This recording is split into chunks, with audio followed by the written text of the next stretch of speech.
Hello, dear students, and welcome back to the series of history answer writing.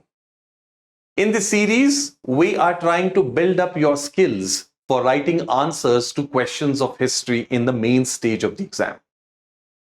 Like every other subject in civil services exam preparation, history also has its own peculiarities or nuance when it comes to writing answers. We must bear in mind certain nitty-gritties while writing answers of history. In the first episode of this series, I have discussed at length about some of these insights that you must bear in mind while writing history answers. In today's video, before I take up some specific questions, let me give you some very quick insights once again to write answers of history. What makes a good answer? Well, there can be multiple dimensions that go on to make a good answer. These are listed in front of you on the screen. There are broadly 7 dimensions that go to make an answer to be a good one. What are these? Let us start them one by one. The first is the scope of the question. Scope is the specific defined area or space within which the examiner wants you to be confined. That is the ground that has been marked for you within which you are supposed to play your game, if I may use a sporting analogy. So it's like that specific area within the larger topic that UPSC wants you to throw light on. For example, the question may be on Hindu-Muslim unity in the non-cooperation movement. Or it could be about women's participation in the freedom struggle of India. So the question is not on the entire freedom struggle, it is only on women's participation in the struggle or Hindu-Muslim unity in the non-cooperation movement. So here the scope has been defined in a specific narrow manner. A lot of students make the mistake of not understanding the scope and writing everything that they know about the broader theme. That doesn't fetch you good marks, guys. So please understand, staying within the scope is crucial. Second comes mandate. Mandate means the treatment that UPSC expects you to give to that content of the answer. The word mandate here signifies the term that UPSC uses in the questions in the form of assess, examine, discuss, analyze, highlight, so on and so forth. UPSC is known to use many such different mandate words or keywords, as some would like to call it, to tell you the kind of treatment that you are expected to give to the content. Understanding the expectation of this mandate word is also very crucial. In my last video, I have discussed at length all the mandate words that are used in case of history questions. You may click on the link in the description box and watch that video, guys. Third comes introduction. Introduction sets the tone for the body of the answer. It reassures the examiner that you have exactly understood the demand of the question and will be addressing it in the subsequent part of the answer. It's a good way to put, to get things rolling, as they say. It's a, first impression that you cast on the examiner. So introductions have to be written in a very precise, crisp and effective manner.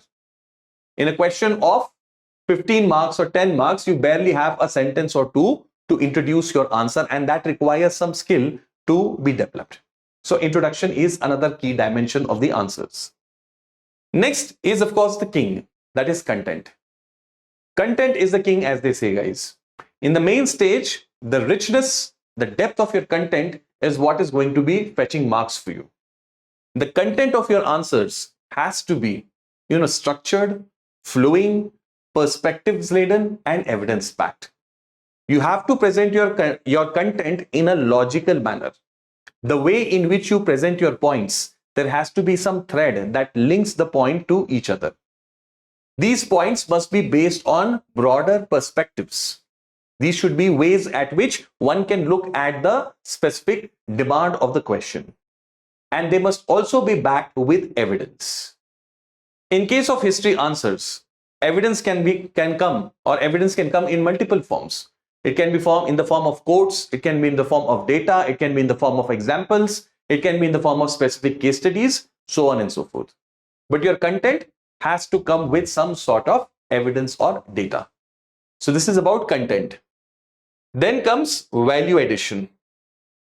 Value addition is how you make your answer stand out from the crowd. How your answer is different from others who are competing with you.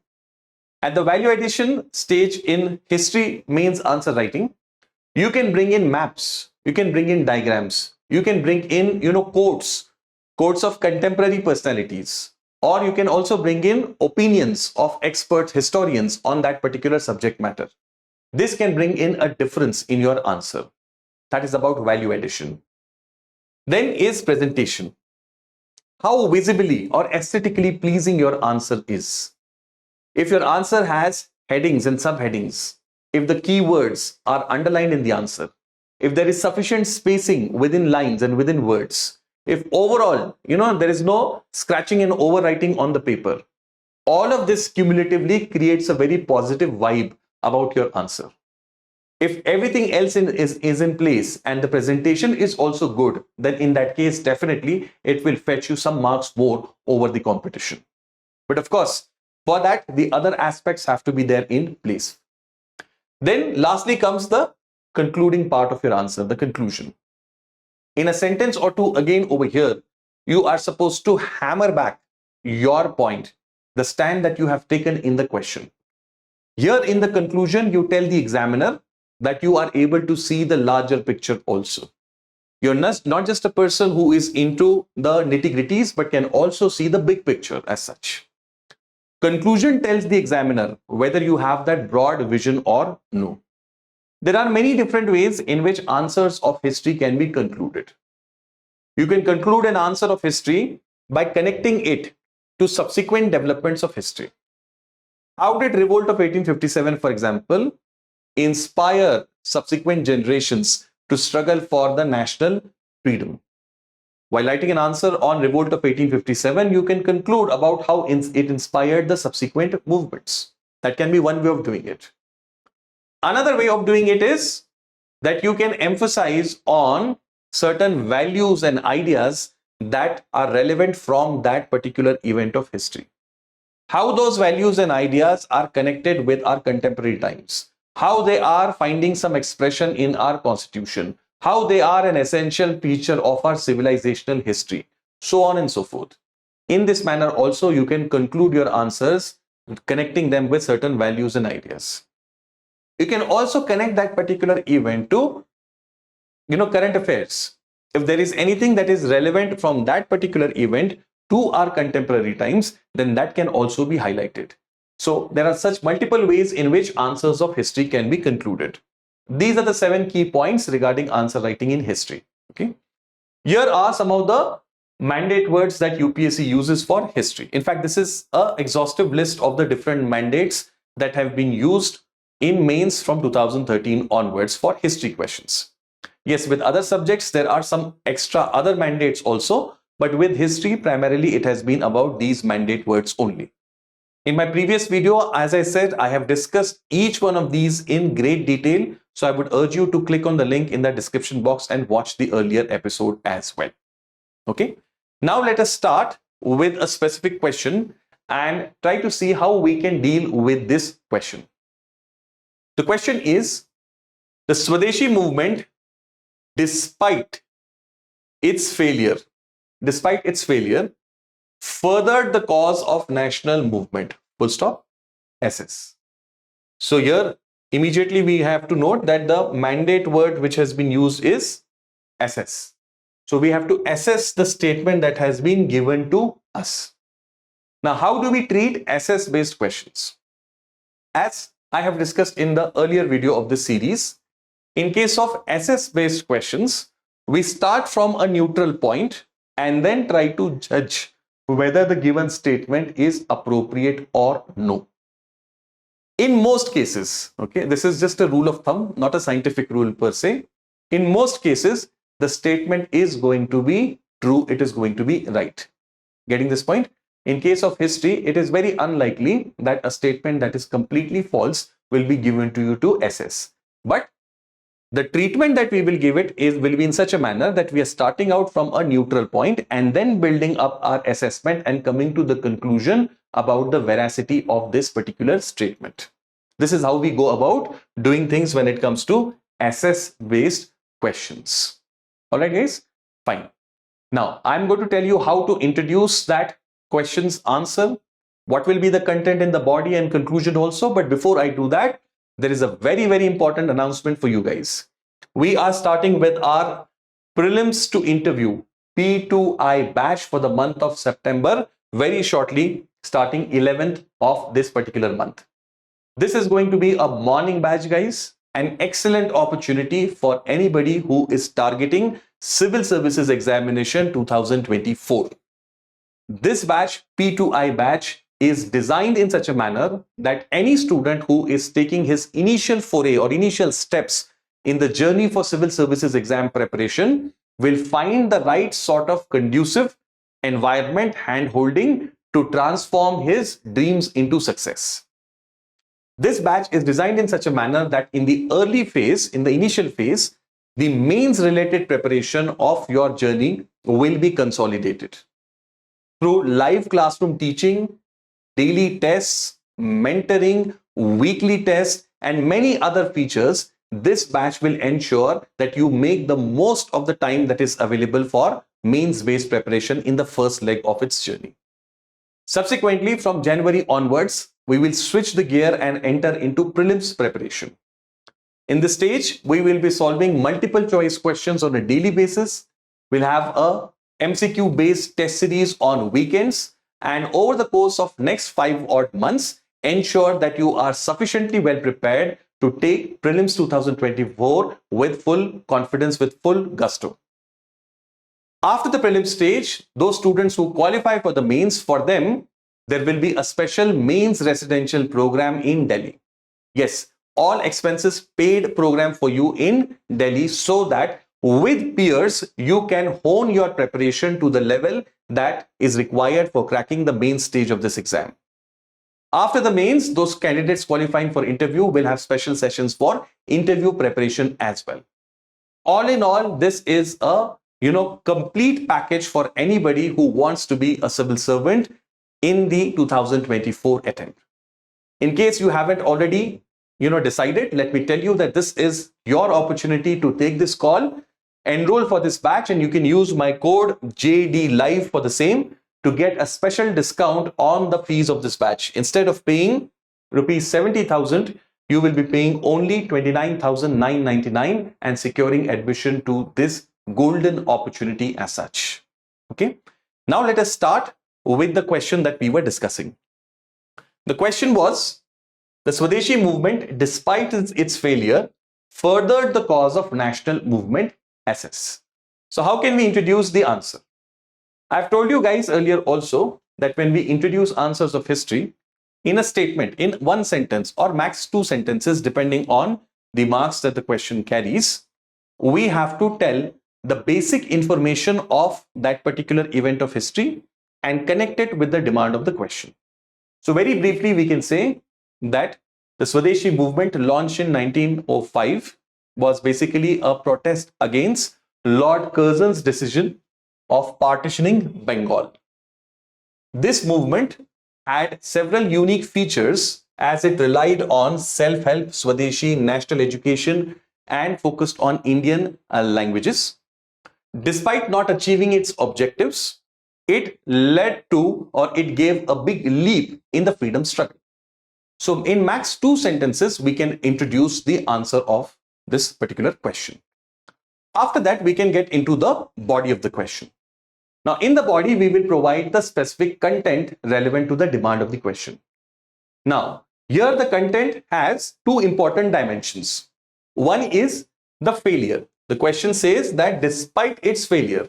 So very briefly, we have to mention how Swadeshi movement ended up as a failure in immediate sense. Why is it considered as a failure in immediate sense? Reason number 1, the goal could not be achieved. What was the goal? Goal was annulling of the partition of Bengal. That could not be done or achieved by the Swadeshi movement. Yes, it happened subsequently, but then in a very different context and for different reasons from British perspective. The movement as such could not achieve that. So in that sense, secondly, it brought to fore the internal rumblings within the Congress. The moderates and extremists had been on a collision course for some time now, and the direction that the Swadeshi movement would take became the cockpit of their struggle. This ultimately led to the split in Indian National Congress in 1907, the Surat split, the famous or infamous Surat split. Ever since in the freedom struggle, after the Surat split, we see that the British used alternate concession and repression. The moderate element was weaned away through promise of reforms, which ultimately fructified in the form of Morley Minto reforms. Whereas the extremist element was suppressed by using different laws, by extraditing, deporting many of these leaders. Tilak, for example, was sent to Mandele. Lala Lajpat Rai was forced to go to USA. Ajit Singh also went to went outside of India. So many of these extremist leaders, either they were interned, jailed, or they were sent outside the country. So in this manner, the Swadeshi movement, which had raised a lot of hopes, it actually ended in a failure in immediate sense. But despite this apparent immediate failure, it contributed immensely in the long run. How did it further the cause of the national movement is what the question is demanding, despite its failure. So we will see how it furthered the cause of national movement. The Swadeshi movement gave diverse set of political ideas for the freedom struggle. Okay. So we had moderates and their methods and ideas. They use hartals, they use petitions, they use meetings. Many things were done. And at the same time, we had extremists also. And extremists used their outreach to the masses. They tried to connect with a larger group of people. They tried to involve different sections of the society. We had some revolutionary elements also joining the Swadeshi movement. We also had working class participating in big numbers in the freedom struggle during the Swadeshi movement. So very different type of political ideas were involved in this movement. And that was a phase of experimentation through which ultimately the freedom struggle and more particularly the Indian National Congress will mature or grow towards the Gandhian struggle at a later stage. But the experimentation with different political ideas and methodology was done during the Swadeshi movement. So in that sense, it furthered the cause of national movement by trying out different types of ideas. Secondly, it improved the social base of the movement. Before Swadeshi movement, the struggle was limited only to middle class intelligentsia. But for the first time, during Swadeshi movement, an outreach was made to the larger, you can say, population as such. Okay, we see participation on a substantial scale from women. Students came out as they boycotted, British schools, government schools. Working class, which was in any case animated because of all the developments that had taken place in the late 19th century and the early 20th century, working class participation was also very high. So a big social base for the freedom struggle. Then the concept or idea of Atma Shakti or self-reliance. The idea that our self-reliance is the source to our national self-respect. As long as we are dependent on different types of goods on the foreign country, we are perpetually going to remain under subjugation. So if we really want to become free, then we have to become self-reliant. Setting up of so many different types of factories. Acharya Prithvi Chandra Ray of that particular period is especially famous for his various different business ventures. So Atma Shakti or self-reliance, that idea became very crucial in the freedom struggle. Then various different types of cultural developments. Developments in the field of literature. The famous Amar Sonar Bangla was written during this particular period. The Bengal partition is the backdrop for this. Then developments in the field of painting, the Indian school of painting developing under the aegis of Abanindranath Tagore. So many such cultural development takes place. Bal Gangadhar Tilak using Shivaji and Ganesh festivals to connect to the masses. What are all of these? These are use of cultural tools to connect with the masses. Okay, creation of different types of samitis whereby the nationalist leaders try to connect with the masses. These are different types of methods that were used.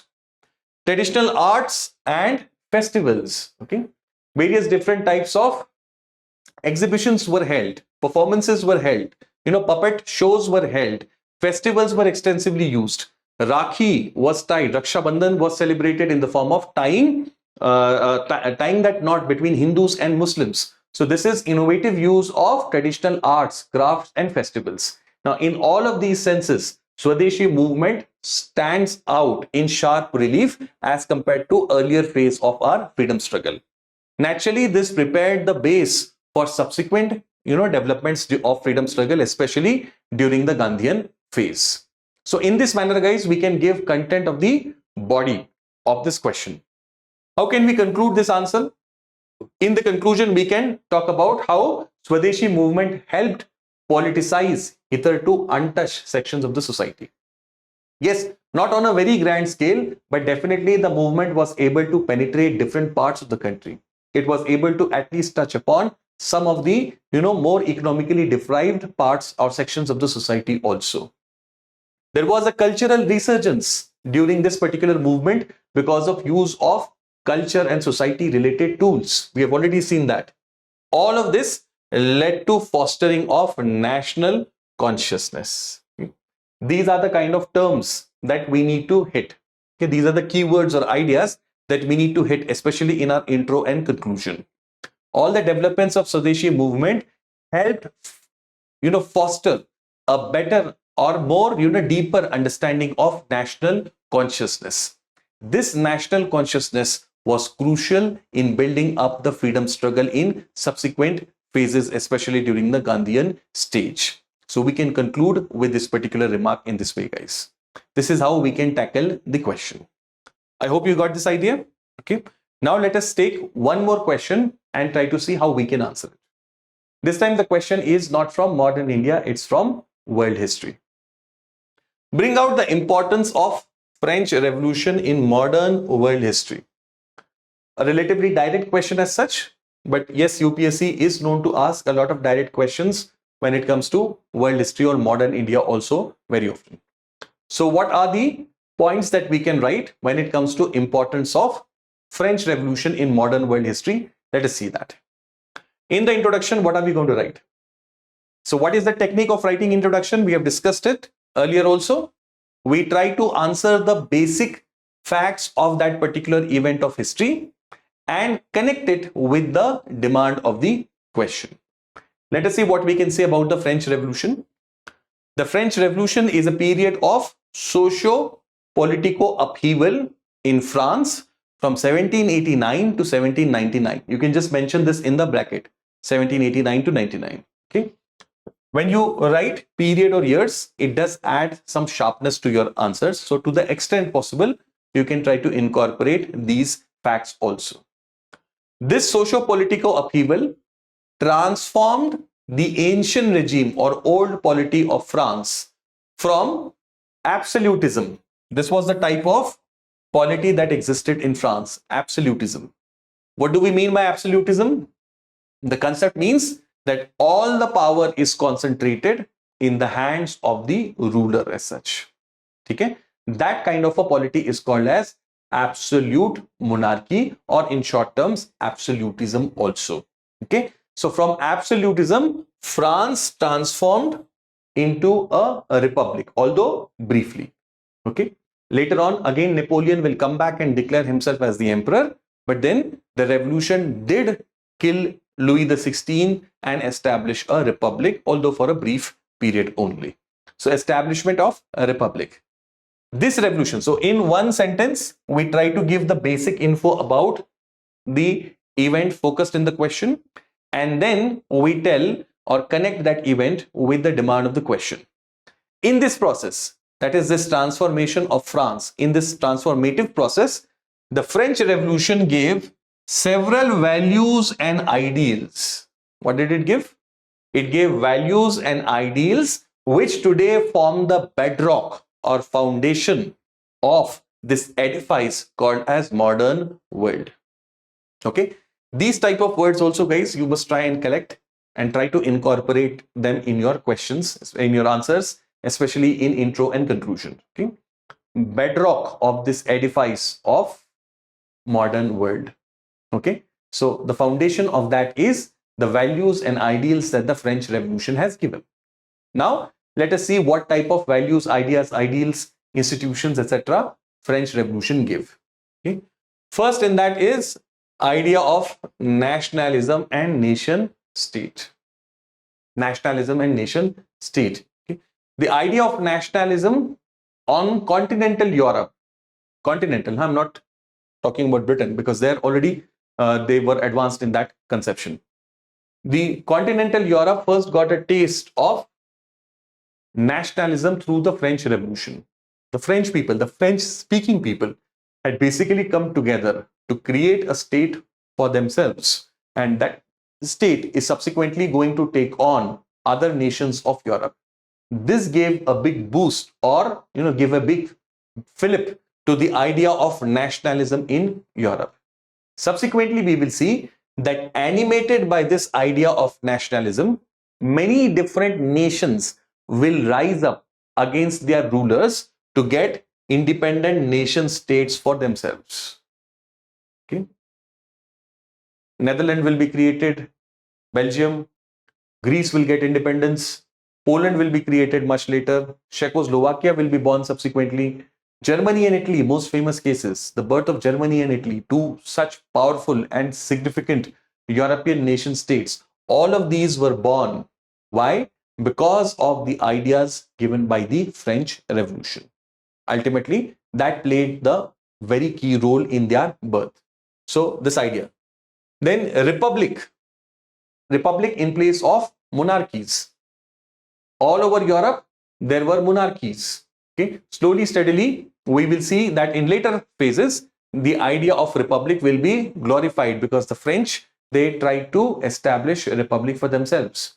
Earlier, the Americans had already done that under their new constitution. So, the idea of republicanism.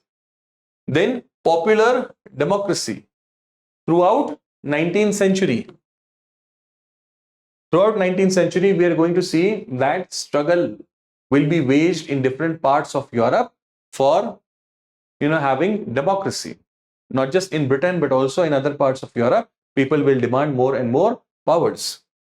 Then liberal welfare state. During the course of French Revolution, Maximilien Robespierre, he tried to establish price controls. He tried to bring in equality. He tried to improve the conditions of the workers. He abolished slavery.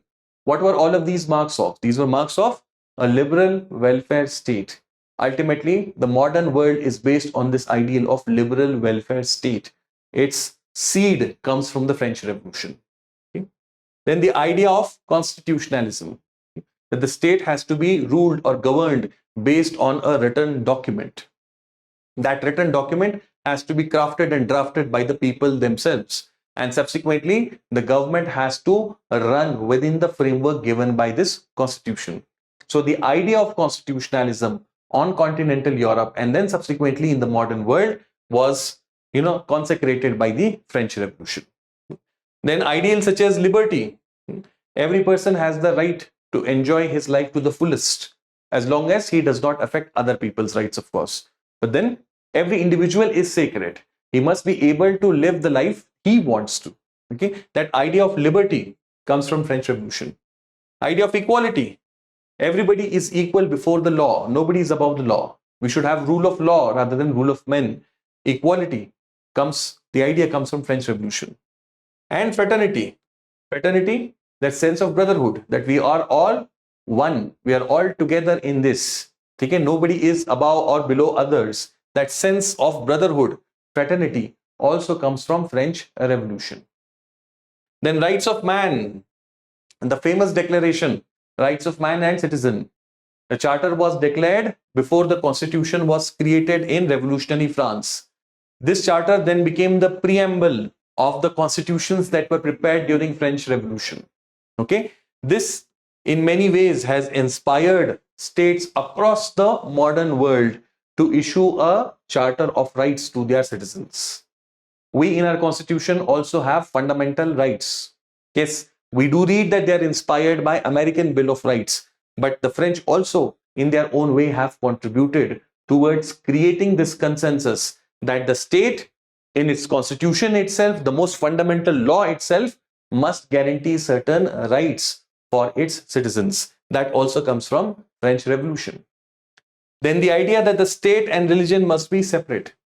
When we mix the two, when religion and state are enmeshed, then it leads to a lot of, dark things taking place, as they saw in medieval Europe. The church had become all powerful and exploitative. So the revolutionaries wanted to completely segregate the spheres of the church and the state. That led to birth of idea of secularism, which again is another important or foundational pillar as such of the modern world. So French Revolution has contributed through this idea also.